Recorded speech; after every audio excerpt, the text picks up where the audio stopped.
नमस्कार, स्वागत है आप सभी का हमारे इस खास प्रोग्राम में। मैं हूं आपके साथ सुनील चौहान। ओपी राजभर एनडीए में शामिल हो गए हैं और ये कहा जा रहा है कि अब एनडीए में शामिल होने के बाद ये बीजेपी अपने और गुटों को एनडीए में शामिल करेगी। 18 जुलाई को मीटिंग होने वाली है और इस मीटिंग में पीएम नरेंद्र मोदी शामिल होंगे। 18 जुलाई को ये दिल्ली में ये बैठक की जाएगी और 17 जुलाई को विपक्ष बेंगलुरु में बैठक करने जा रहा है, जिसमें 24 दल शामिल होने की बात कही जा रही है और एनडीए की बैठक में 30 दल शामिल होंगे। तो कौन किस पर भारी पड़ेगा, इसमें क्या कुछ निकल कर आएगा, इस पर करेंगे चर्चा। लेकिन सबसे पहले ये रिपोर्ट।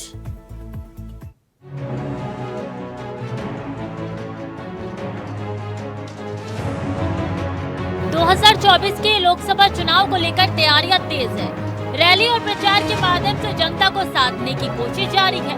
जहां बीजेपी टिफिन पर चर्चा कर रही है तो वहीं विपक्ष महा बैठक कर रहा है। वहीं इन सब के बीच भाजपा की सेंधमारी भी लगातार जारी है। पहले चिराग और मांझी तो वहीं सुभाषपा के राजभर भी बीजेपी में हो गए अब शामिल, जिसकी पुष्टि खुद गृह मंत्री अमित शाह ने ट्वीट करके की है। ओम प्रकाश राजभर से दिल्ली में भेंट हुई और उन्होंने प्रधानमंत्री नरेंद्र मोदी के नेतृत्व वाले एनडीए गठबंधन में आने का निर्णय लिया। मैं उनका एनडीए परिवार में स्वागत करता हूं। राजभर जी के आने से उत्तर प्रदेश में एनडीए को मजबूती मिलेगी और मोदी जी के नेतृत्व में एनडीए द्वारा गरीबों और वंचितों के कल्याण हेतु किए जा रहे प्रयासों को और बल मिलेगा। भाजपा प्रमुख ओम प्रकाश राजभर ने एनडीए गठबंधन में शामिल होने पर बयान देते हुए बीजेपी का गुणगान किया। भारतीय जनता पार्टी आगामी 2024 चुनाव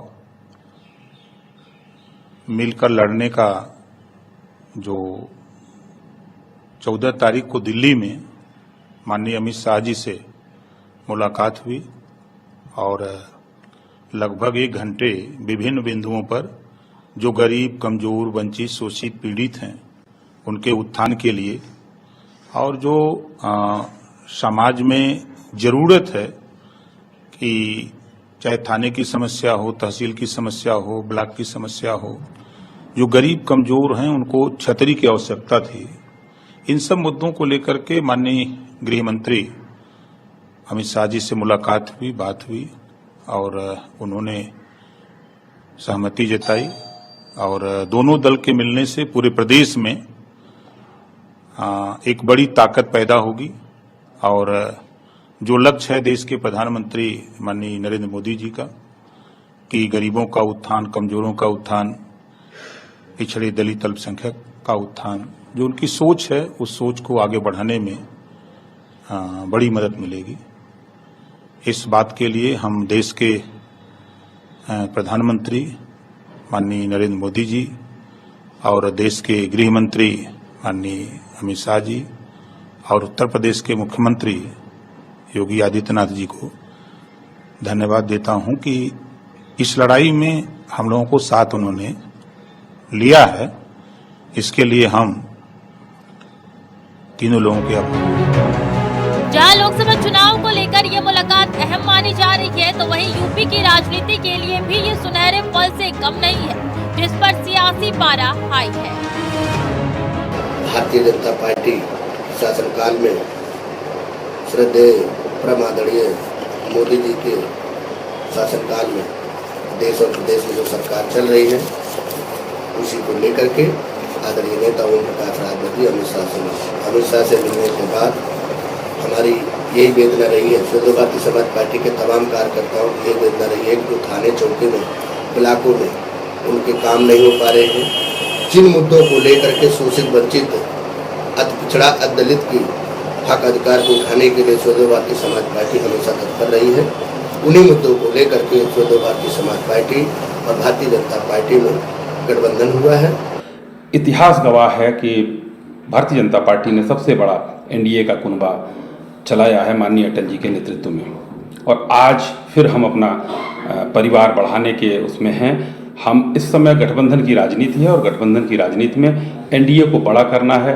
राजभर जी या जो भी लोग हमारे साथ आएंगे, समान विचारधारा के लोगों का सम्मान है, स्वागत है भारतीय जनता पार्टी पूरी तरीके से 2024 के चुनाव के लिए सबका साथ, सबका विकास और सबका विश्वास के नारे के साथ कृत संकल्प है कि हम आने वाले दिनों में हिंदुस्तान को एक बहुआयामी, बहुत बेहतर नेतृत्व में और बहुत अच्छी चीज़ें देने जा रहे हैं, जो कि इन लोगों के सहयोग से, और जो लोग इस समय एक ठगबंधन बनाने की बात कर रहे हैं उनको एक ये करारा जवाब भी होगा कि हिंदुस्तान में ठगबंधन नहीं चलेगा, गठबंधन चलेगा। आज उसी की एक जो है शुरुआत राजभर जी के रूप में हुई है। कि सुभाषपा अध्यक्ष ओम प्रकाश राजभर जी का न कोई चाल है, न चरित्र है, न चेहरा है। कल तक भारतीय जनता पार्टी को पानी पी पी के गाली देते थे, उत्तर प्रदेश के मुख्यमंत्री जी के लिए तरह तरह के गाने बनाते थे, विपक्ष को तरह तरह की नसीहतें देते थे। आज जाति जनगणना का सौदा कर लिया, पिछड़ों के आरक्षण का सौदा कर लिया, राजभर समाज, किसान, मजदूर, नौजवानों का सौदा करके पिता पुत्र ने मंत्री बनने के लिए भारतीय जनता पार्टी की वॉशिंग मशीन में धुल के एनडीए में शामिल हो गए। पिछड़ों के आरक्षण का सौदा करने वाले, जाति जनगणना का सौदा करने वाले पिता पुत्र को उत्तर प्रदेश का पिछड़ा को जवाब देने का काम करें। यूपी में बीजेपी की सेंधमारी का विपक्षी एकता पर क्या असर पड़ता है, ये तो आने वाला वक्त ही बताएगा। लेकिन ये कहना गलत नहीं होगा कि इससे बीजेपी को दलित वोटों को काफी हद तक मदद मिलेगी। Bureau report, India voice.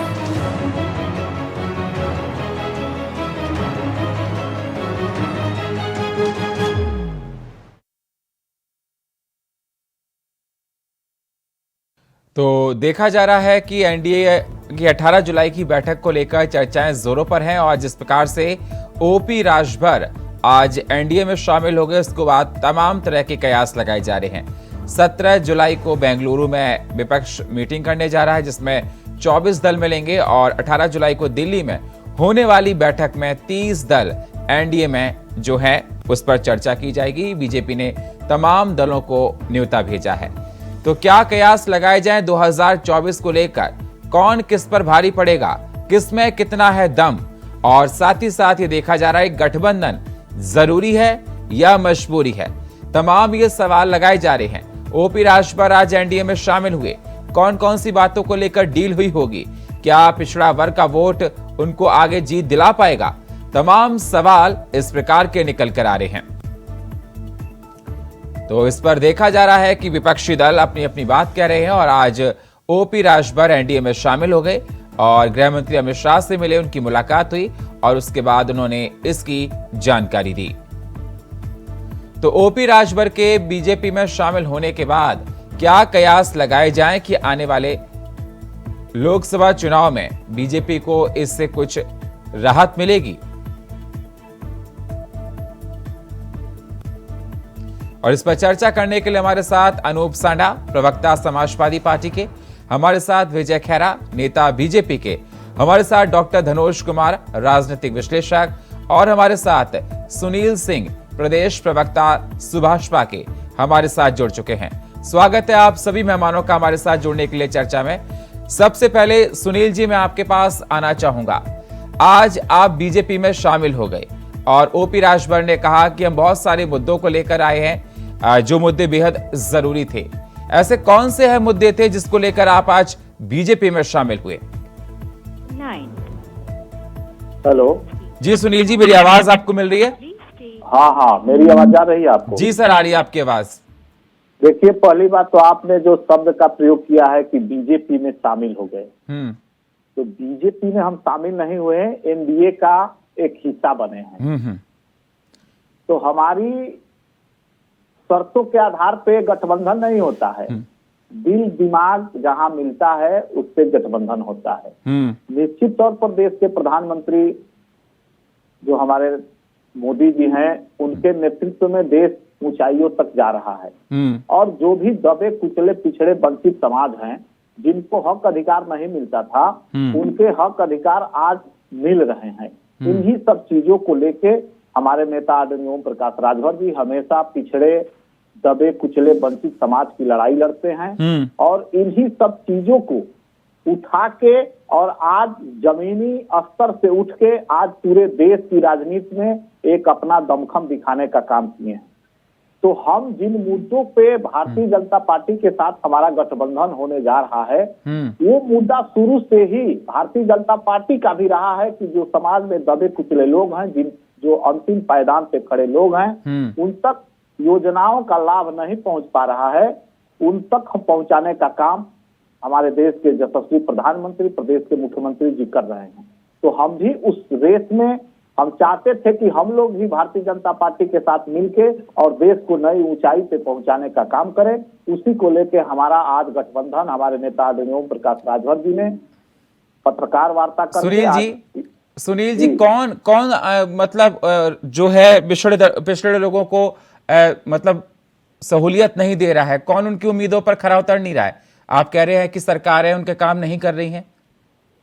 नहीं, देखिए, जैसे प्रदेश में सपा और बसपा की 20 वर्षों तक सरकार रही, पिछड़े वर्ग के नेता स्वर्गीय मुलायम सिंह यादव और उनके बाद अखिलेश यादव जी हुए, बहन मायावती जी भी 4 बार मुख्यमंत्री हुई, लेकिन ये कहने के तो पिछड़े वर्ग के थे, ठीक है, लेकिन गिनी चुनी जातियों को लाभ पहुंचाने का काम किए। शेष जो अति पिछड़ा, अति दलित जातियां थी उनको लाभ पहुंचाने का काम नहीं किए।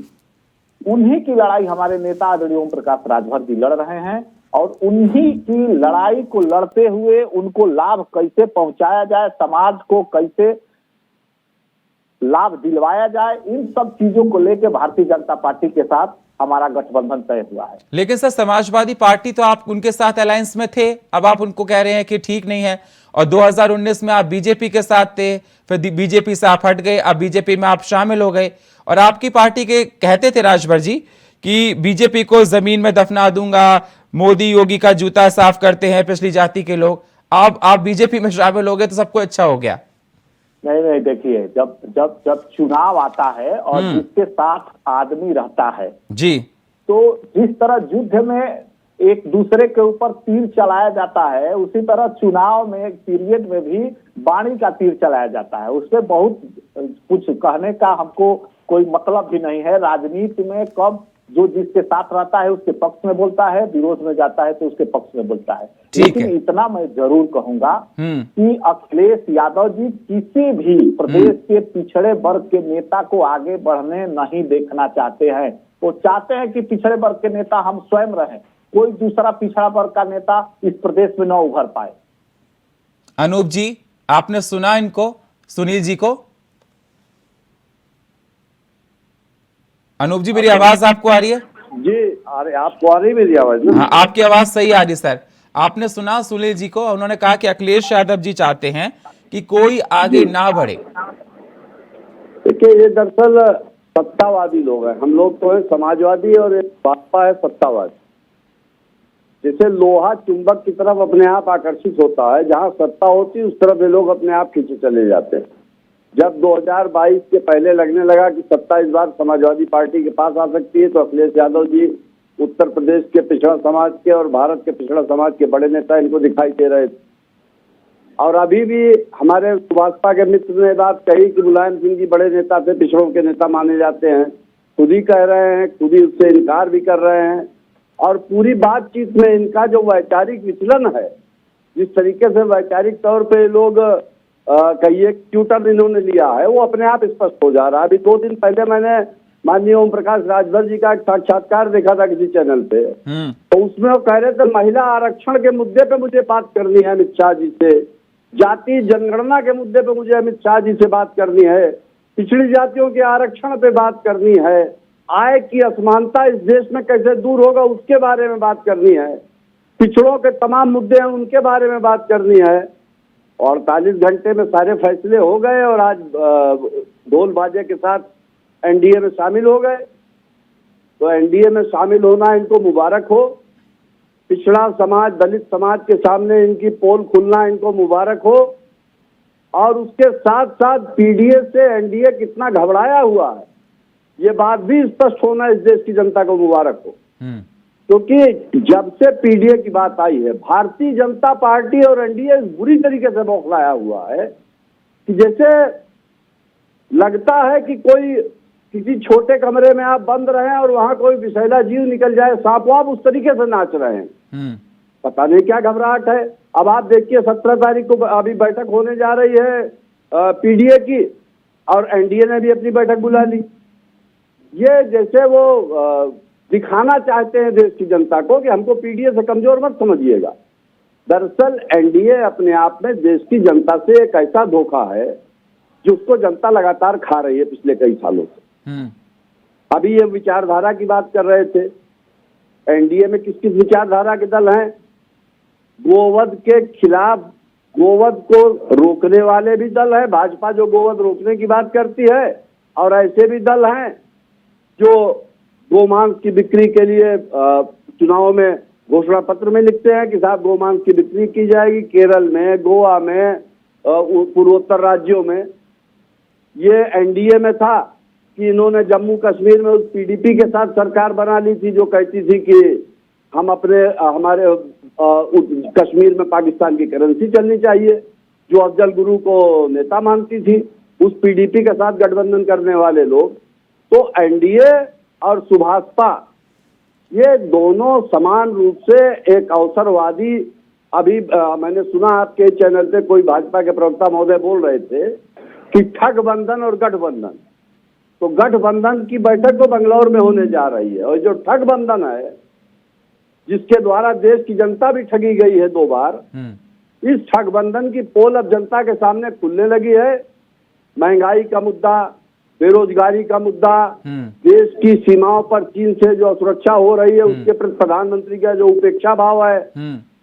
लेकिन अभी अनूप जी, मणिपुर में 2 महीने से जो हालात चल रहे हैं। अनूप जी, अलायंस तो आपने भी किया था बहुजन समाजवादी पार्टी के साथ, आपको याद होगा, आपको कांग्रेस के साथ किया था आपने भी। हाँ बिल्कुल। हाँ, तो फिर आप जब दूसरों का अलायंस हो रहा है तो आप कह रहे हैं हम अलायंस से तो कोई इनकार कर नहीं रहे हैं। मैं तो ये कह रहा हूँ ये चाल चरित्र और चेहरा वाले लोग कितनी बेढंगी चाल चलेंगे। चाल चरित्र और चेहरा की बात करने वाले लोग उत्तर प्रदेश में गाय इनकी माता हो जाती है और पूर्वोत्तर भारत में जाकर विजय जी उसका प्रमोशन करते हैं। ठीक है सर, ठीक है विजय जी, आपने सुना अनूप जी को, उनका कहना है कि डर लग रहा है एनडीए को, इस वजह से मीटिंग कर रहे हैं 18 तारीख को दिल्ली में।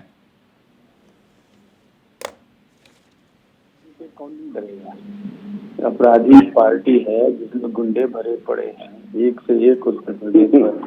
अभी आगे तो जेल गए, अभी आगे और बच्चे। अभी आवाज है, थोड़ी आवाज विजय जी की तेज करवा दें। आवाज है क्या?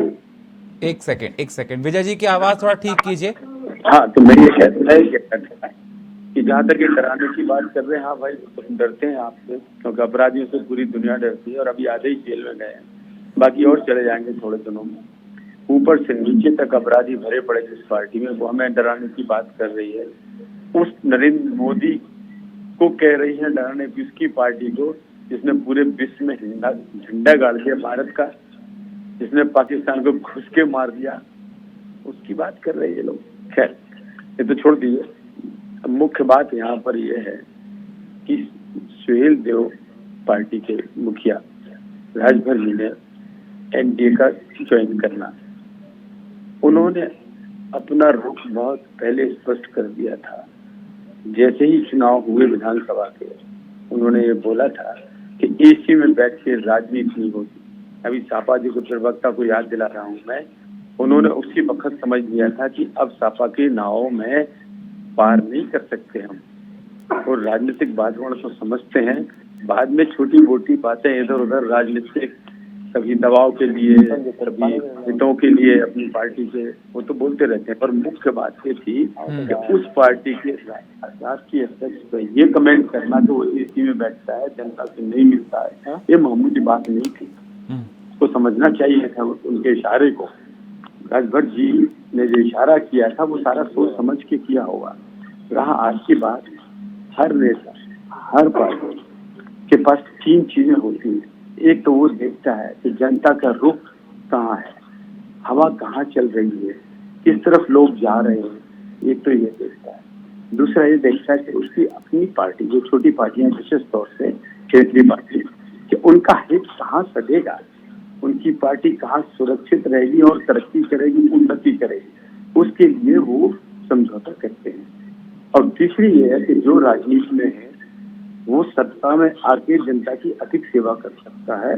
तो ये हर एक कोई चुनाव लड़ता है सोचता है कि हमें आज नहीं तो कल सत्ता मिले, तो हमारी जो सोच है, चाहे वो दलित वंचित जो भी कह रहे थे वो, उनको हम दे सके वोट दोबारा। इन 3 बातों पर निर्भर करता है और 3 बातें आज ये भारतीय जनता पार्टी के पक्ष में जा रही हैं।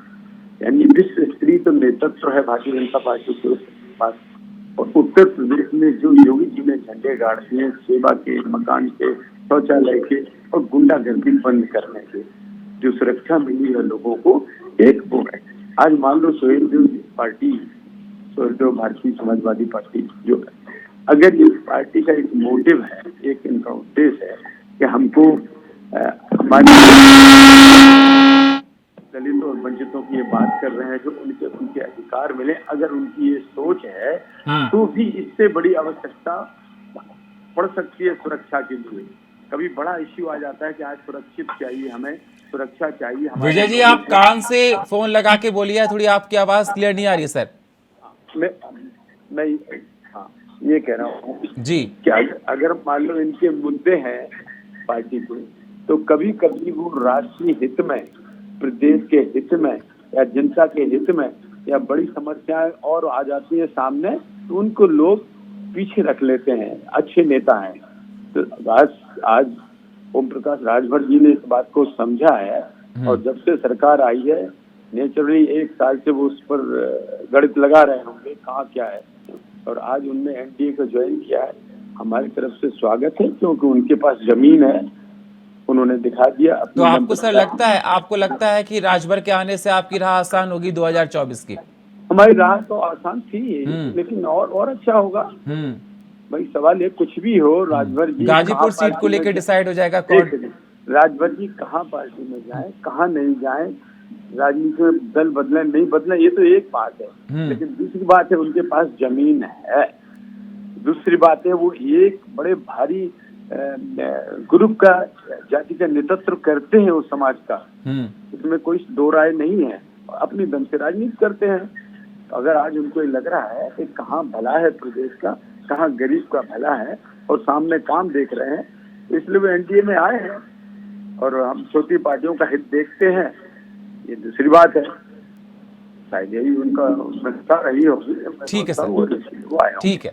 अनूप जी, आप कुछ बोल रहे थे, फिर मैं डॉक्टर धनोज के पास जाऊंगा। अनूप जी। जी, मैं भाजपा के अपने मित्र विजय जी को बधाई देता हूं कि जिस संस्कारी और शालीन भाषा का प्रयोग उन्होंने हम लोगों के लिए किया, उससे देश की जनता भी उनकी भाषा की शालीनता और संस्कार देख रही है।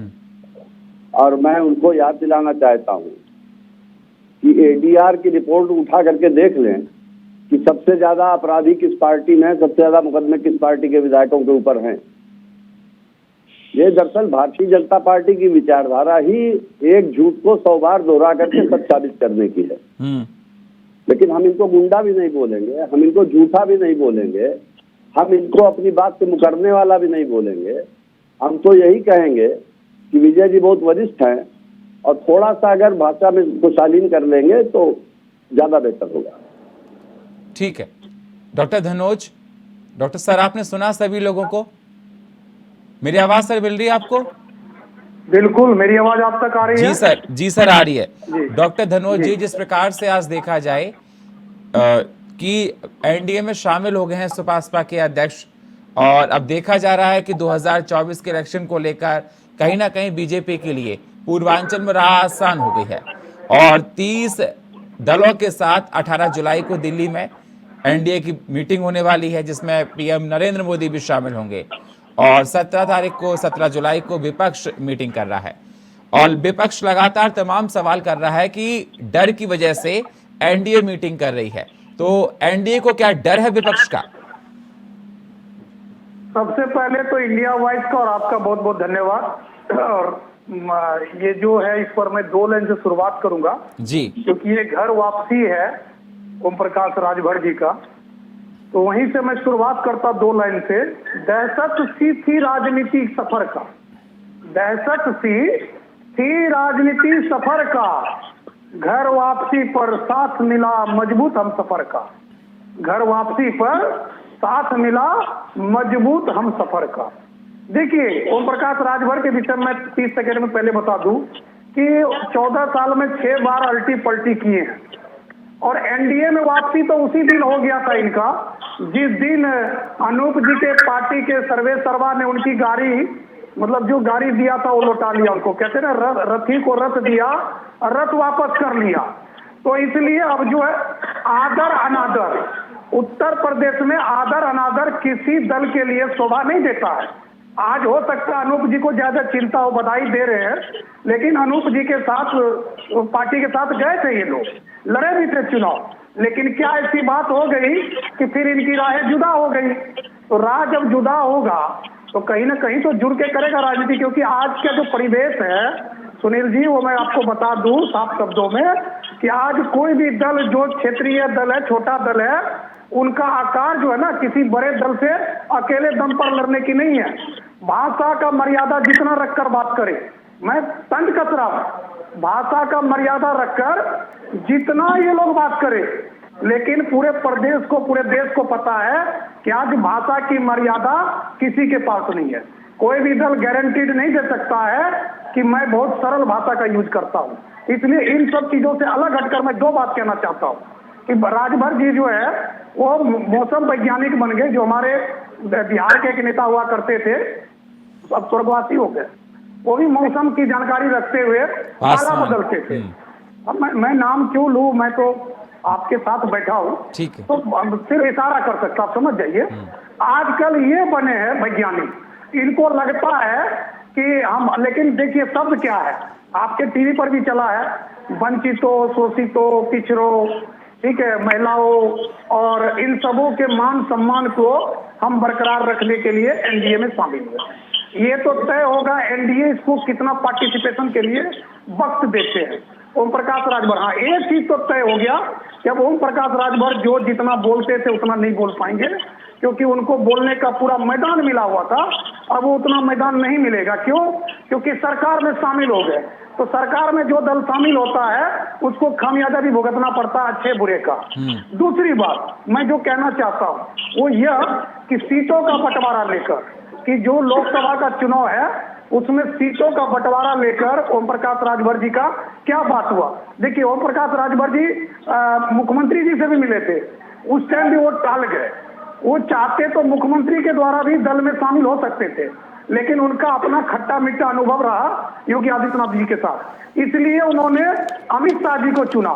क्योंकि अमित शाह जी को इसलिए चुना कि कल को उनका जो पूरा संरक्षण है, उनका जो प्रोटेक्शन है, वो उनको भरपूर मिलेगा। क्योंकि जो नीचे वाले लोग उनको टॉर्चर नहीं करेंगे, उनके किसी नेता को नहीं तोड़ेंगे, उनके किसी कार्यकर्ता को नहीं तोड़ेंगे, तो इसलिए इनका जो मिलना हुआ वो सीधे अमित शाह जी से हुआ। अब इन दोनों के बीच क्या बात हुई है वो तो दोनों बाप बेटे ही बताएंगे या अमित शाह जी बताएंगे, लेकिन मैं आकलन के तौर पर इतना कह देना चाहता हूँ कि एनडीए को फायदा होगा, क्योंकि जो पूर्वांचल है, जिधर इनका कुनबा है, उधर एनडीए को फायदा जरूर होगा। इसमें अनूप जी भी इस बात से भयभीत है कि ओम प्रकाश राजभर, क्योंकि उतना हवा में भी ओम प्रकाश राजभर को नहीं हरा पाया, तो इसलिए गाजीपुर साइड जो है उधर आप पूर्वांचल के साइड में ले लीजिए, उधर उनको एनडीए को मिलेगा। अनूप जी भयभीत हैं, आपको डर है, बता रहे हैं कि एनडीए को फायदा होगा। अभी धनोज जी ने जो राजनीतिक विश्लेषण किया, उस राजनीतिक विश्लेषण पे और तो मैं कुछ नहीं कहूंगा, लेकिन ये जरूर कहूंगा कि समाजवादी भयभीत होने वाले लोग नहीं हैं। और उन्होंने एक बात कही कि कौन सी गाड़ी वापस ले ली गई तो उससे नाराज हो गए। तो गाड़ी की बात का खंडन तो कभी राजभर जी ने ही किया था, लेकिन अगर कोई नेता गाड़ी देने और लेने से नाराज और खुश हो रहा है तो उस नेता का स्तर अपने आप ही धनोज भाई ने बता दिया। अब इससे ज्यादा मैं क्या कहूँ। और इसको निश्चिंत रहिए आप धनोज जी, समाजवादी भयभीत होने वाले लोग नहीं हैं। आज एनडीए समाजवादियों की जो पीडीए बनने जा रहा है उससे जिस तरीके से भयभीत है वो सारी चीजें आप लोग भी जानते हैं, और यही वजह है कि लगातार उनका विरोध, विपक्षी दलों को तोड़ने का एक अभियान उन्होंने चला रहे हैं। पूरी पार्टी तोड़ने वाले थे, लेकिन एक विधायक हमारा ले गए, वो भी जिसका इतिहास वही रहा। तो ये जो हमारे यहाँ का कूड़ा करकट साफ हो जा रहा है, इससे हमको और ज्यादा प्रसन्नता है। हमको कोई चिंता और भय नहीं है, इस बात से आप एकदम बेफिक्र रहिए। अनूप जी मैं तो बेफिक्र हूँ, राजनीतिक पार्टी आपकी है ना, मेरे फिक्र करने से और बेफिक्र रहने से कोई फर्क नहीं पड़ेगा। पड़ेगा। फर्क तो आपको पड़ेगा कि वो तो समय बताएगा ना, वो तो समय बता देगा, तरजीह दिया वो समय बता देगा। अरे तरजीह दिया था ना कल जब पानी पीटी करके राजभर जी भाजपा को और भाजपा राजभर जी को अपशब्द बोल रहे थे, राजभर जी मुख्यमंत्री जी के हाथ में कटोरा थमाने वाले थे, अब वो सब कटोरे का आदान प्रदान सब आपस में हो जाएगा। तो भय उसको होता है, जिसको भय होता है वो बेमेल गठबंधन करने जाता है या अपनी बातों को पलटता है। हमको जहाँ से हम वही है। क्या बात हुई अमित शाह जी में और प्रकाश राजभर में, वो तो वही दोनों बोले, उस पर तो हम कह भी नहीं रहे कुछ कि क्या कहा नहीं कहा, दोनों के बीच में क्या वार्तालाप हुई ना मीडिया में अभी तक बोला गया है। मैं तो बस इतना जानता हूं कि जिधर इनका वर्चस्व है, जैसे पूर्वांचल में इनका है महत्व, उस महत्व को आप ये नहीं छीन सकते, बीजेपी भी नहीं छीन सकता। तभी बीजेपी इनको बुलाए और तभी आए। मैंने कहा कि समय बता देगा कि क्या पूर्वांचल में होने वाला है। बाकी आपकी बात के जवाब में जो मुझे कहना था मैंने कह दिया। सुनील जी, हेलो जी, मेरी आवाज सर आपको मिल रही है ना? जी जी। सुनील जी, जो आज आपने एनडीए के साथ अलायंस हुआ, ये गठबंधन जरूरी था या मजबूरी थी आपकी? नहीं नहीं, दोनों लोगों के लिए जरूरी था। पहले मैं ये अनूप भाई का जवाब दे दूं, इनकी बौखलाहट साफ दिख रही है। इनसे जब हम अलग हुए हैं तो कूड़ा करकट इनको दिखने लगे हैं। इनकी भाषा पहले देखिए कि कूड़ा करकट साफ हो गया। इनको याद नहीं है कि 17 में ये जब चुनाव लड़े और हम एनडीए के साथ थे तो 45 सीट पे ये खत्म हो गए थे, और 19 में, 17 में और 22 में जब इनके साथ हम गए तो जहां इनका गढ़ था एटा इटावा, पश्चिम में इनका गढ़ था, चुनाव हार गए और पूर्वांचल में जिले के जिले जीत गए। और वैसे गठबंधन के साथी को ये बोल रहे हैं कि कूड़ा करकट साफ हो गया। यही इनकी बौखलाहट साबित कर रही है। और इनका पूर्व मुख्यमंत्री अखिलेश यादव जी भी इसी बौखलाहट में इस प्रदेश को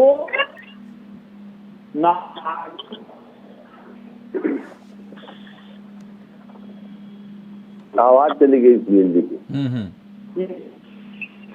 सुनील जी, आपकी आवाज क्लियर नहीं आ रही सर। अपनी ईपी को बने न कुशवाहा बने, और तो और छोड़ दीजिए, इनको जो वोट देता है मुस्लिम समाज, उसके लिए इन्होंने क्या किया इनसे पूछिए। कभी मुस्लिम के बारे में सोचा? जब भर्तियां होती थी 40,000 पुलिस की भर्ती, पता चला कि एक बिरादरी के लोग भर दिए जाते थे 38,000, 39,000। जितनी भर्तियां होती थी ये सिर्फ और सिर्फ अपनी बिरादरी को नौकरियों में लाने का काम किए। आज प्रदेश की जनता समझ गई है कि सपा के साथ हम जाएंगे तो फिर वही खेल होगा। आज भी लोग इनके गुंडागर्दी से इतने त्रस्त थे कि आज ठीक है सर, ठीक है, मैं अनूप जी आपके पास आऊंगा। वक्त एक छोटे से ब्रेक का है, मिलते हैं एक छोटे से ब्रेक के बाद। ब्रेक के बाद स्वागत है आप सभी का हमारे इस खास प्रोग्राम में। हम चर्चा लगातार कर रहे हैं कि जो होने जा रही बैठक 18 जुलाई को एनडीए की, क्या उसको देखते हुए विपक्ष जो 17 जुलाई को बैठक करने जा रहा है, क्या मायने लगाए जाएं, और जिस प्रकार से आज ओपी राजभर एनडीए में शामिल हुए तो इसके क्या मायने लगाए जाएं, लगातार ये देखा जा रहा है। पक्ष विपक्ष इस पर तमाम बातें खुलकर सामने कह रहा है। हमारे साथ तमाम मेहमान जुड़े हुए हैं। अनूप जी, मैं आपके पास आना चाहता हूं, आप कुछ कहना चाहते थे सर? बोल रहे थे तो अब तो ये सही है कि भाजपा का भूपू बनेगी, और जो भाजपा बुलवाना चाहती वही ये बोलेंगे। तो जो ये बात बोल रहे थे उससे मुझे कोई तकलीफ, कष्ट और बौखलाहट, इन्होंने बौखलाहट शब्द कई बार इस्तेमाल किया, हमको बिल्कुल नहीं है। इसलिए कि आप तो पहले ही जा चुके थे, अब आपने उसको औपचारिक रूप दिया। और जहां तक सवाल है राजभर जी का इस्तेमाल, जैसे वो मछली पकड़ने के लिए कांटे में कुछ लगाया जाता है, तो पिछड़ा समाज का वोट ठगने के लिए राजभर जी को कांटे में लगाए हुए वो खाद्य पदार्थ के तरीके इस्तेमाल किया जाए। लेकिन कुल मिलाकर के सच्चाई ये है कि आज महंगाई, बेरोजगारी, देश की सीमाओं की असुरक्षा, मणिपुर 2-2.5 महीने से लगातार जल रहा है और भारतीय जनता पार्टी जिस तरीके से मूक दर्शक बनी हुई है, माननीय प्रधानमंत्री जी विश्व भ्रमण कर रहे हैं, देश में आय की असमानता जिस तरीके से बढ़ रही है, इन सारे सवालों को लगातार समाजवादी पार्टी जो मूलभूत सवाल है, अभी ये बार बार कह रहे थे इनकी सरकार में ये हुआ, इनकी सरकार में वो हुआ। अरे भाजपा की सरकार में तो जो एक्सप्रेस वे बने थे वो बह जा रहे हैं बारिश में, पूरा प्रदेश बारिश से पीड़ित है, कहीं राहत कार्य ठीक से नहीं हो रहे हैं। तो ये सारे सवाल, ये सारे मुद्दे समाजवादी पार्टी जनता के बीच में लेकर के जा रही है, और जब पीडीए बचेगा तो जनता के बीच में जाने की गति और ज्यादा बढ़ जाएगी। और इन सारे सवालों से, अपनी असफलताओं से भाजपा और एनडीए जिस तरीके से घबराया हुआ है, अब आज देखिए पिछले दिनों से बड़ी चर्चा मीडिया पे भी थी, आप लोग भी चर्चा कर रहे थे, आपने बेंगलोर की मीटिंग का भी कई बार जिक्र किया कि साहब आम आदमी पार्टी शामिल होगी कि नहीं होगी। आज कांग्रेस ने भी अपना स्टैंड क्लियर कर दिया और आम आदमी पार्टी भी शामिल होने जा रही है। तो अब देखना होगा ना सर, अब देखना होगा उस मीटिंग के बाद कहीं ऐसा ना हो प्रेस कॉन्फ्रेंस में कोई दिखाई दे कोई ना दिखाई दे, ऐसा भी तो हो सकता है ना सर। देखिए प्रेस कॉन्फ्रेंस में रहना न रहना वो किसी की कोई व्यक्तिगत समस्या परेशानी हो सकती है, लेकिन हम तो ये मान करके चल रहे हैं कि अगर कोई दल किसी मीटिंग में आकर चलिए सर देखेंगे कि कौन कितना उस दल में साथ देता है, तो निश्चित तौर पे वो उसका उसके बारे में समर्थन है विजय जी, और हम उम्मीद करते हैं कि आगे और बढ़ता जाएगा कारवां। जी विजय जी, आपने सुना होगा अनूप जी को, आपने सुना? जी सुना। जी सर जवाब दीजिए सर।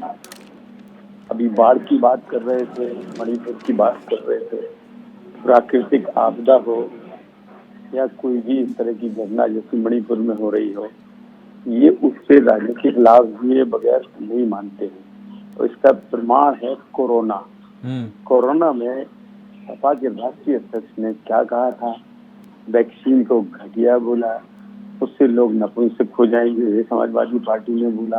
ये भी बोला कि मैं तो जब लगवाऊंगा जब हम बनाएंगे, हमारी पार्टी बनाएगी, फिर काहे लिए लगवा ली, है ना। कितना मिथ्या प्रचार इनके जीत में घुस गया है, हर समय मिथ्या प्रचार।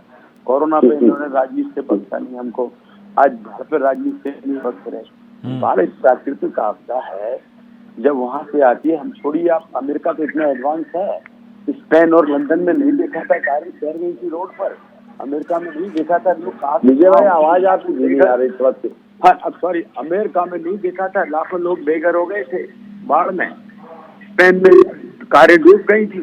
तो वो इतने विकसित देश हैं जहाँ पर पैसा है, रईसी है, सब कुछ है, धनाढ्य देश है। जब उनकी ये हालत हो गई तो आज बाढ़ पे तुम्हें हमारे साथ कहाँ होना चाहिए। मणिपुर ऐसी समस्या है जो दो दलों के बीच में है और वो 60 साल से चल रही है। बीच में वहां से बांग्लादेश से कितने लोग घुसपैठी आ गए, वहाँ नागरिक बन गए हैं, तो ट्राइबल को क्रिश्चियनी में कन्वर्ट किया गया है ऊपर। इन सब समस्याओं का समाधान अगर आपस में एक हाई कोर्ट के आदेश से दो ग्रुप लड़ रहे हैं तो या तो हाई कोर्ट का आदेश उसको माना जाए या ना माना जाए। इन बातों को लेके भी इनको राजनीति करनी। अभी एक पीटीपी की बात कर रहे थे, ये भूल गए कि श्यामाचरण मुखर्जी ने अपनी जान कश्मीर के लिए दी थी। मोदी ने सबसे पहले उस चौराहे पे जाके तिरंगा लगाया था, नरेंद्र मोदी ने अपनी जान पर खेल के। वो हमारा एक संवेदनशील स्टेट, तो बीजेपी के साथ सरकार क्यों बनाई थी, कैसे बनाई थी, सब दिखा दिया हमने पूरे अंतर्राष्ट्रीय जगत को। बनाई भी, बिगाड़ ली और कश्मीर भी ले लिया और कश्मीर को हमने पाकिस्तान को मार के बाहर कर दिया। आज वहाँ पर केंद्र का शासन है। ठीक है सर विजय जी, विजय जी जिस प्रकार से विपक्ष लगातार ये कह रहा है कि आपको विपक्ष की मीटिंग से डर था, इसको लेकर आपने 18 जुलाई को मीटिंग करने वाले हैं, कितने राजनीतिक दलों को आपने न्योता भेजा है? हमने आप ये बताइए, कोई राजनीतिक पार्टी अगर अपनी ग्रुप की मीटिंग बुलाता है, इसमें डरने लायक क्या बात थी? फिलहाल उन्होंने डरने पर एक बैंक जरूर किया था जिन्हें हमारे भाई को बुरा लगा, हालांकि मेरा ये मकसद नहीं था। तो उन्होंने जो ये डर कहा मेरा, तो कह दिया हमने अपराधियों से कौन नहीं डरेगा, तो पूरी साइड बुरा लगा हुआ। अच्छा अब आप कह रहे हैं कि मीटिंग क्यों बुलाई? मीटिंग में जो भी हमारे सहयोगी दल है उन सबको हमने बुलाया है और सभी आएंगे भी उसमें। चुनाव का साल है, अब करीब करीब तो ये मीटिंग तो होती ही रहेंगी, इसमें क्या है, तो होती ही रहती है। आप भी बुला रहे हैं यूपीए की मीटिंग, हम भी बुला रहे हैं। आपकी में दोनों लोग लड़ गए, बस इतना ही फर्क है। वो कांग्रेस लड़ गई केजरीवाल जी के साथ, दोनों में ऑर्डिनेंस के ऊपर झगड़ा कर लिया। अभी वो फिर कह रहे हैं कि कांग्रेस पहले कहे कि हम ऑर्डिनेंस में पहले बात करेंगे, आपका साथ देंगे तो मैं आऊंगा। इस तरह तो इनकी मीटिंगें हो रही हैं। ये क्या चुनाव लड़ेंगे बिना कैप्टन के? ये क्रिकेट टीम बन के जा रहे हैं, कौन नियंत्रित करेगा? कप मिल भी गया धोखे से तो 6 लोग मिलकर तोड़ ताड़ के फेंक देंगे उसको, लोकतंत्र के कप को। ये हालत जनता भी जान रही है, हम भी समझ रहे हैं। और ये छोटी छोटी बातें, ऊंची बातें, आपने मीटिंग क्यों बुला ली जी, मोदी जी ने सूट क्यों पहन लिया जी, वो बाहर भ्रमण क्यों कर रहे जी? अरे यहाँ तो कर रहे हैं ना हमारे गृह मंत्री जो काम करना है। मोदी जी दुबई में जाकर उन्होंने क्या झंडा गाड़ दिया, देखो जरा पाकिस्तान के टीवी पे देखो क्या चल रहा है। मोदी जी से सीखो, मोदी जी से सीखो। वहां पर उस बुजुर्ग के ऊपर लगता मोदी जी का फोटो भी, हिंदुस्तान का झंडा भी। मंदिर बन गया अबू धाबी में, तो 1 महीने में उद्घाटन हो जाएगा मंदिर का। इन्हें कुछ पता नहीं है, क्रिटिसाइज करना है तो करो आप। मोदी जी के नेतृत्व को दुनिया मान रही है, विश्व मान रहा है। एक तरफा के मानने नहीं मानने से क्या फर्क पड़ने वाला है, जनता मान। अभी देखिए दारा सिंह चौहान जी भी आ गए हैं। अति पिछड़ों का सबसे बड़ा नेता है दारा सिंह चौहान उत्तर प्रदेश में। अति पिछड़ों की बात कर रहा हूँ, उस समय में सबसे बड़ा नेता है हमारे यहाँ। वो उसी सेल के अध्यक्ष भी रहे हैं। चले गए थे, ठीक है, उनको गलतफहमी हो गई, साफा मिट गई, वापिस आ गए हैं। उनका स्वागत है चौहान जी का। तो बाकी जमीन से जुड़े नेता है राजभर जी की तरह। अब एनडीए की मीटिंग है, बुलाई है 14 तारीख को। उसमें काय की तकलीफ और काय का बुरा मानना है। साफा अपना घर देखे, मिट गया। 5 जीते थे एमपी, अब कुल 2 रह गए, और उसमें भी 5 के पहले 10 जीत गए थे, वाताप आ गए, उससे भी छोटी पार्टी हो गई थी।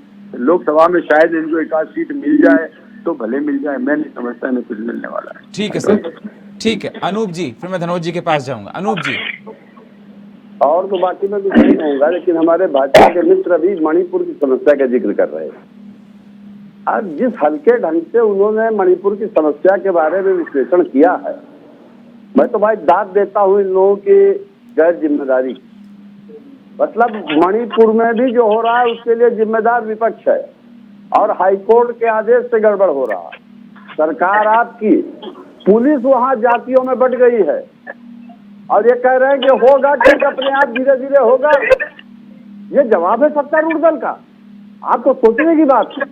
ये सत्तारूढ़ दल का जवाब मत बोलो भाई, आप बीच में आप बीच में मत। आप यहाँ पर वही बोलिए जो मैंने बोला, मेरा नाम लेकर आप बाद में जो कहना होगा कहिएगा। नहीं, अभी गलत मेरा नाम लेके क्यों? अभी मणिपुर के बारे में आपने कहा, मणिपुर के बारे में तो इतिहास बता दिया। हाईकोर्ट के आदेश से, वहाँ पर हाईकोर्ट का आदेश का पालन करने की वजह से ऐसा हो गया क्या? वहाँ हमने तो बोला ही नहीं कि पालन किया। क्या हाईकोर्ट का आदेश बोला? आपको पता नहीं, मणिपुर के बारे में कुछ भी नहीं पता है। आप अपना साइकिल चलाइए, आपको नहीं पता कुछ मणिपुर में क्या के बारे में। हमसे बात करो मणिपुर के बारे में, बताओ हाईकोर्ट का आदेश क्या था, क्यों मुझे बोलने दीजिए, फिर आप बोलिएगा। बोलने दीजिए, आप झूठ बोलोगे, अगर सफेद तो बोलूंगा। मैं झूठ नहीं बोल रहा हूँ, सफेद झूठ बोलने के मैं तो आप बोल रहे हैं। हम झूठ बोलने वाले लोग नहीं, बात मेरे नाम से बात सच बोलते हैं। और आईना हाईकोर्ट पे मैंने क्या बोला वही बोलिए आप। मेरा नाम लेके झूठ मत बोलिए। बोल रहे हैं, मैंने बोला हाईकोर्ट का आदेश हुआ, प्रधानमंत्री उसकी वजह से हो रहा नहीं बोला। दुनिया में मोदी जी के पहले किसी और देश में मंदिर नहीं बना था, बताइए। मैं बात कर रहा हूँ बेरोजगारी की, मैं बात कर रहा हूँ महंगाई की, मैं बात कर रहा हूँ देश की सीमाओं की असुरक्षा की, मैं बात कर रहा हूँ आय की असमानता की, मैं बात कर रहा हूँ मणिपुर की, मैं बात कर रहा हूँ भाजपा सरकारों में आप भ्रष्टाचार की, और ये कह रहे हैं कि वहाँ मंदिर बन गया। अरे महाराज, तुम मंदिर वालों को मानते हो, गोली वाला हूँ। हमारे राष्ट्र कवि हुए हैं पंडित रामनरेश त्रिपाठी, उन्होंने कविता की 2 लाइन कही थी कि ना मंदिर में, ना मस्जिद में, ना गिरजे के आसपास में, ढूंढ ले बंदे राम मिलेंगे दीन जनों की भूख प्यास में। आप तो ये बताइए कि टमाटर 300 रुपए किलो क्यों बिक रहा है? आप तो ये बताइए कि पेट्रोल 100 रुपए लीटर क्यों बिक रहा है? आप तो ये बताइए गैस सिलेंडर 1200 में क्यों बिक रहा है?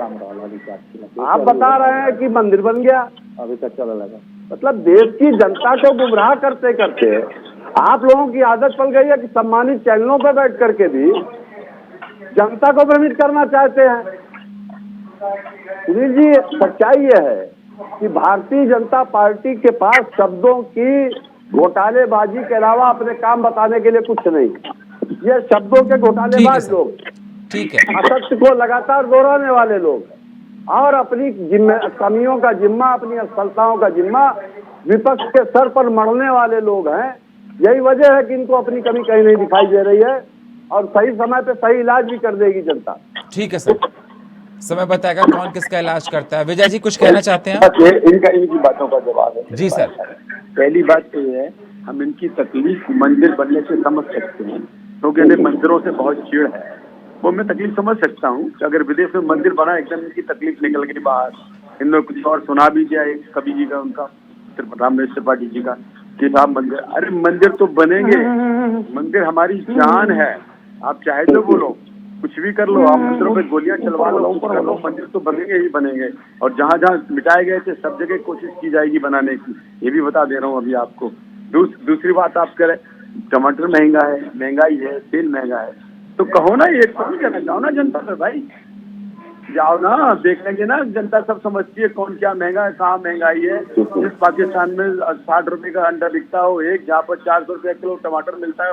अरे पाकिस्तान से क्या मतलब है? अरे बात सुनो, पाकिस्तान से क्या मतलब है? ये भारत के बारे में हो रही है, आप पाकिस्तान का बोल रहे हैं, बाहर से आता है, आप लोग कैसी बात करते हैं? अरे आप बहस कर रहे, तुम जनता आप पाकिस्तान से 60 रुपए दिखा रहे हैं के लिए, आप हिंदुस्तान की बात कीजिए ना, बाहर कर दिया समय, आप भारत की बात कीजिए, बाहर किया।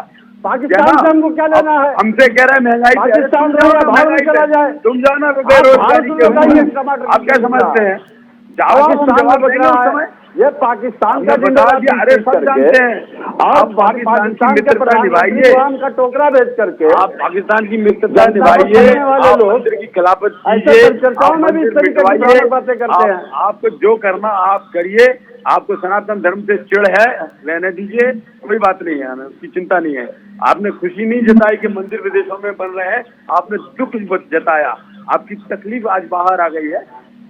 सारा हिंदुस्तान सुन रहा होगा इस समय। आप मुझे मंदिर के ऊपर आपने क्या तकलीफ की, गोली चलाने वालों को मंदिर खराब लगते हैं, राम भक्तों में, मैं जानता हूँ ये। 5 चावड़िए आपका जुबान कहीं और है। 5 अगर मस्जिद बनी होती तो आपको खुशी होती, आज आपकी मस्जिद बनी होती तो समाजवादी पार्टी आज खुश हो जाती, चावड़िए कल बिजली आराम से अपना मिठाई बांट देती मस्जिद के, मंदिर के ऊपर तकलीफ। आपकी सरकार के पास जवाब है कोई इसका? नहीं, ये आपकी तकलीफ जनता फिर दूर करेगी, दिखाने आप आए हैं, फिर से करेगी। चीजों को घुमाना, घुमा करके नहीं, आपने तो दुनिया घुमानी, भ्रमित करना, एक से आपको जनता तकलीफ हो गई, जरा सी बात से यही आपकी पार्टी का चाल चरित्र होती है। घुमा दिया था आपने, तो हमारी बात जब सामने आती है तो आपने मेरी बात घुमाई, आपने मेरा कथन घुमाया, सवाल किया, आपने जवाब दीजिए। मंदिर के ऊपर आपने मंदिर के ऊपर एक कविता पढ़ दिया आपने, इतनी चिड़ मंदिर क्या गुनाह कर दिया, इतनी क्या गुनाह कर दिया, इतनी चिड़ हिंदू धर्म कर दिया, क्या गुनाह कर दिया? क्या कोई धर्म विरोधी कविता पढ़ दी? नहीं, आप धर्म विरोधी हैं, आपसे ज्यादा बड़ा हूँ, हिंदू धर्म आपसे ज्यादा बड़ा धर्मी हूँ। मस्जिद बनी होती तो आज आप खुश हो जाते हैं, मंदिर बना अबू धाबी में आपको तकलीफ हो गई। ये तकलीफ हमें तकलीफ है और सारे हिंदुस्तान को हुई। 1 मिनट का समय दीजिए। ठीक है सर, जल्दी से मुझे डॉक्टर धनोज के पास जाना है सर। बात उन्होंने पहले भाजपा के लोग, आपने संघ परिवार की आपने कश्मीर चर्चा की, से निकले हुए लोग हैं। आज अगर मणिपुर होता तो मणिपुर चीजों को भ्रमित करके, झूठ को लगातार दोहरा करके सच साबित करने की कोशिश करना। अभी कल इनकी सरकार में 5 कांवड़िए पश्चिमी उत्तर प्रदेश में करंट लगने से उनकी मौत हुई है। इनकी सरकार को उसकी शर्म नहीं है और ये यहाँ आकर के जनता को भ्रमित करने का प्रयास कर रहे हैं। ये महंगाई पे जवाब नहीं देंगे, ये पाकिस्तान में टमाटर कितने में बिक रहा है ये बताएंगे। ठीक है सर। हिंदुस्तान में कितने में बिक रहा है नहीं बताएंगे। ठीक है। बेरोजगार आप बताओगे, हम नहीं बताएंगे। ये भ्रमित करने वाले लोग हैं, वो आप बताइए। और इनके देश की जनता इनको सही समय पे जवाब दे देगी। ठीक है सर। और आपको यही परेशानी क्या ठीक है, बिल्कुल, जनता ही सर्वोच्च है और इलेक्शन आने वाले हैं और जनता देख रही होगी किस प्रकार से कौन काम कर रहा है, जवाब देगी। कुछ कहना चाह रहे थे विजय जी आप? मैं डॉक्टर धनोज जी के पास जाना मुझे, जल्दी से सर, जल्दी से। उनका एक बात थी ना, वो कह रहे थे हम घुमा रहे, बात आपने घुमा दिया। आप मणिपुर पे चाहें तो मैं 1 घंटा चर्चा कर सकता हूँ, कैसे हुआ क्या हुआ। मैंने हाईकोर्ट का ये कहा था, एक जजमेंट आया है, वो एक नदी के हक में आया है, और ऊपर जो पहाड़ों के ऊपर रहते कुकीज उनके खिलाफ आया है, जिनको ट्राइबल में शामिल कर लीजिए। ये झगड़ा 2 ग्रुप का है, इसको सुलझाना है बैठ के, क्योंकि दोनों ग्रुप, एक ग्रुप के पास विदेशी राइफलें हैं, विदेशी फंड्स मिल रहा है ऊपर से। अब ये उस ग्रुप के साथ चले जाए या उस ग्रुप के साथ चले जाए। ठीक है सर। मणिपुर की बात आपने छेड़ दी, मैंने कहा है, लेकिन मोदी जी के नेतृत्व में, योगी जी के कार्यों पे आप जितना चाहें, महंगाई पे बोलिए, रोजगार पर जाइए। ठीक है सर, आप ठीक है, ठीक है। धनोज जी, आपने सभी लोगों को सुना, आपने अनूप जी को सुना, आपने विजय जी को सुना, आपने सुनील जी को सुना, फाइनल कमेंट आपका। देखिए, दोनों जो है अपने अपने कुनवा बढ़ाने के लिए तो स्वतंत्र है, ठीक है। विपक्ष के लोग भी अपना कुनवा को बढ़ा रहा है और पक्ष के लोग भी बढ़ा रहा। सवाल है 2024 के चुनाव में, तो देखिए सबको पता है कि एक वर्तमान में प्रधानमंत्री है और उसको हराने के लिए बहुत सारे लोग एकजुट हो रहे हैं, ये तो पूरा देश जानता है। अच्छा बुरा अनुभव जो है पूरे देश को मालूम है, लेकिन देश की जनता जो है वो समय पर फैसला लेती है, वो फैसला लेगी। लेकिन मेरा एक लास्ट में मैं सिर्फ इतना ही कह देना चाहता हूँ कि हमारे जो मित्र लोग हैं इनको मर्यादा का ख्याल रखना चाहिए, लेकिन रख नहीं पाते, क्योंकि ये लोग भूल जाते हैं, ये लोग टीवी पर बैठकर अपने अपने पार्टी का पक्ष रख रहे हैं, तो वहीं पर थोड़ा सा हो जाता है। लोग जो है ना पहले से सब कुछ जानते हैं, आजकल सोशल मीडिया का जमाना है, हम लोगों से बहुत तेज सोशल मीडिया चलती है, छोटे छोटे बच्चे भी आजकल सोशल साइट्स पर है, वो भी आजकल राजनीति बातें करते हैं। लेकिन देखने वाली बात ये है कि एनडीए वर्सेस ऑल, उसमें क्या है, जैसे अभी आप देखिए महाराष्ट्र में की कमर टूट गई, वो बहुत बड़े नेता थे, बहुत बड़े मराठा, उनकी कमर ही तोड़ दिया गया, वो चलने लायक ही नहीं रहे, वो स्तंभ हुआ करते थे कि उसके सारे विपक्ष के लोग कुछ नैया पार लगा लेंगे, लेकिन उनका जो हाल कर दिया वो सबको पता है। तो जीत हार कहते हैं ना कि हर चाल, राजनीति में हर चाल जरूरी है। दोनों धड़े के लोग अपनी चाल को चलने में कितना कामयाब होता है वो तो 24 में पता चलेगा, लेकिन दोनों धड़े अपनी तरफ से चाल चलने के लिए बिल्कुल सब अपने अपने पाले में अपने अपने कुनबा को बढ़ाने में लगे हुए हैं और सब मीटिंग कर रहे हैं। तो मीटिंग के बाद क्या निकलेगा वो देखना है, उसी का हम लोग प्रतीक्षा करें। लेकिन धनोज जी मैं आपसे ये जानना चाहता हूं, जिस प्रकार से एनडीए 30 दलों की बात कर रहा है और विपक्ष की अगर बात की जाए जो बेंगलुरु मीटिंग होने वाली है जिसमें 24 दल हैं, तो आपके एक्सपीरियंस के आधार पर क्या अंदेशा लगाया जाए, कौन किस पर भारी होगा? और जो दल एक दूसरे के साथ मिल रहे हैं, ये क्या ये मजबूरी है या कोई गठबंधन है? देखिए पूरा देश को पता है, मैं बेबाकी से बोलता हूँ, आपको पता है, कई बार आपके साथ में डिबेट कर लिया। देश को एक प्रधानमंत्री चाहिए, एक प्रधानमंत्री भी है, उसका आकलन किया जा रहा है, ठीक है। विपक्ष के लोग जब चेहरा लेकर आएगा तो देश की जनता उसका भी आकलन करेगा, लेकिन यह भी 100% सत्य है कि अभी विपक्ष को कोई चेहरा ही नहीं मिला है, ये सच्चाई है। हाँ, जिस दिन विपक्ष को चेहरा मिलेगा उस दिन देश की जनता आकलन करेगी और उस टाइम हमारा भी विश्लेषण कुछ और होगा। लेकिन अभी मैं लास्ट में सिर्फ इतना ही कह देता हूं कि अभी विपक्ष जो है ना वो जुड़ने की कोशिश में है, एक दूसरे से जुड़ा नहीं। अभी पटना में मीटिंग हुआ था, जुड़ी नहीं है। जिस दिन ये कड़ियां जुड़ जाएगी, ऑफिशियल कोई नाम दे देगा कि हाँ भाई ये नाम है, जैसे अभी पीडीए कर रहे थे अनूप जी, जब नाम दे दिया जाएगा, उसकी घोषणा हो जाएगी, मिठाई बट जाएगी, तब देखा जाएगा। लेकिन अभी देश को सबको पता है, टोटल आदमी को पता है कि 2024 में होने वाला क्या है। तो दोनों अपनी धड़े के लोग अपनी अपनी तैयारी में जुटे हुए हैं। अब देखना है होता क्या, मीटिंग होने दीजिए, मीटिंग के बाद देखेंगे क्या बयानबाजी होता है। लेकिन कहा तो ये जा रहा है कि आज कांग्रेस ने आम आदमी पार्टी पर अध्यादेश का समर्थन कर दिया।